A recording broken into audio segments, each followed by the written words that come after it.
এই ব্লগিং করতে গিয়ে আমার কিন্তু অনেক ধরনেরই সমস্যার সম্মুখীন হতে হয়। তো কি কি সমস্যা হয় সব কিছুই কিন্তু এই ভিডিওতে থাকছে। তো hello everyone, welcome back to my channel a simple women মুক্তি। আপনারা সবাই কেমন আছেন? আমি তো ভালোই আছি। রোজ দিনের মতো চলে আসলাম সুন্দর একটা ব্লগ নিয়ে। আশা রাখছি ব্লগটা আপনাদের খুবই ভালো লাগবে। এই তো ঘুম থেকে উঠেছি খুব সকালেই, উঠেই দেখি প্রচুর পরিমাণে বৃষ্টি হচ্ছে। তো বৃষ্টিতেই কিন্তু সমস্ত কাজকর্ম সেরে নিয়ে স্নান করে তারপর কিন্তু ব্রেকফাস্টটা বানিয়ে নিয়েছি। বানিয়ে নিয়েই রেডি হয়েই অমনি গিয়েছিলাম আমার ডিউটিতে, মাত্র আসলাম। সকালবেলার ওয়েদারটা যদিও রেনি ছিল, এখন কিন্তু রৌদ্র উঠে গিয়েছে। এসে একটু ঘরের কাজকর্ম সেরে চলে এসেছি রান্নাঘরে। কর্মশাই আজ সকালবেলায় রুই মাছ নিয়ে এসেছে, সেটা তো ফ্রিজে রেখে দিয়েছিলাম। এখন আসলাম রান্নাঘরে, রান্নাটা বসিয়ে দিয়েছি। প্রিপারেশন একদম কমপ্লিট। ঝিঙে আলু দিয়ে রুই মাছের একটা ঝোল করব, করলা ভাজা করব আর ভাত।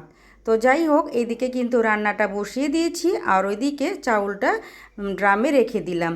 তারপর রান্নাবান্না সেরে চলে এসেছি বিকেলের কাজকর্ম সারতে। এই যে ব্লগিং করছি বেশ কিন্তু 1 বছরই হয়ে গেল। তার মধ্যে যে আমার কত কিছু সম্মুখীন হতে হয় সেটা কিন্তু একমাত্র আমিই জানি। নিজের হাতে যেমন তেমন তাড়াতাড়ি কাজ করা আর মোবাইল স্ট্যান্ড সামনে নিয়ে কাজ করা অনেকটাই কিন্তু পার্থক্যের ব্যাপার। এই যে দেখতে পারলেন, আমি কিন্তু ক্যামেরাটা সেট করেছিলাম, ছেলে কিন্তু সামনে এসে ডিস্টার্ব করছিল।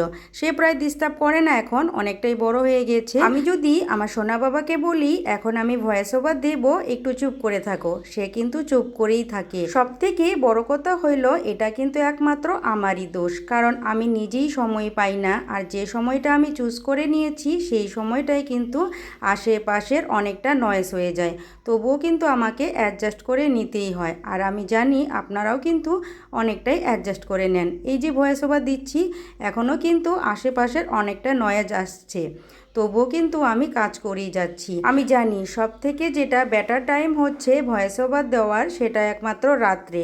আর আমার রাত্রে সেই সময়টা হয় না। ছেলেকে পড়াতে পড়াতে রাত্রি 9:30 বেজে যায়, তারপর রান্নাবান্না খাওয়া দাওয়া এসব করতে 11টা বেজে যায়।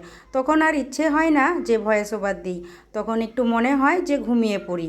তার জন্যই কিন্তু আমি বিকেল বেলায় চুজ করে নিয়েছি। আর শুধু যে ভয়েস ওভার দেওয়ারই সমস্যা হয় তা না, এই যে সমস্ত কিছু মেনটেন করা সেটাও কিন্তু অনেক ধরনেরই সমস্যা হয়ে যায়।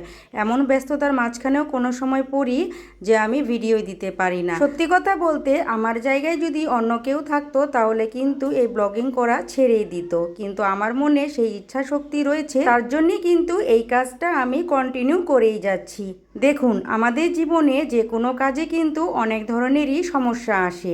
সেই সমস্যা দেখে যদি আমরা পিছু পা হয়ে যাই তাহলে আমরা কেমন মানুষ হইলাম। আর এখানে একটা কথা যেটা না বললেই নয়, আমার যে কোনো কাজে কিন্তু আমার বরমশাই খুবই সাপোর্ট করে। তার জন্যই কিন্তু হয়তো আমি এতটা এগিয়ে যেতে পারছি।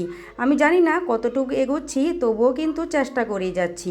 তো যাই হোক, এই যে কথা বলতে বলতে আমার কিন্তু সমস্ত কাজ শেষই প্রায়। এখানে আমি আরেকটা কথা বলবো, আমাদের জীবনটা কিন্তু খুবই ছোট।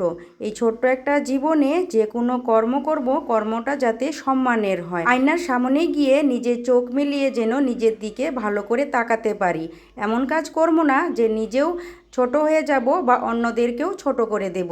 তো যাই হোক, আজকে কিন্তু অনেক কথাই বলে ফেললাম। আজকের ব্লগটা তাহলে এই পর্যন্তই রাখছি। এই দেখুন, ঘরে এসেই দেখি ছেলে আমার কতটা নোংরা করে রেখেছে। এখন এগুলা সব পরিষ্কার করব।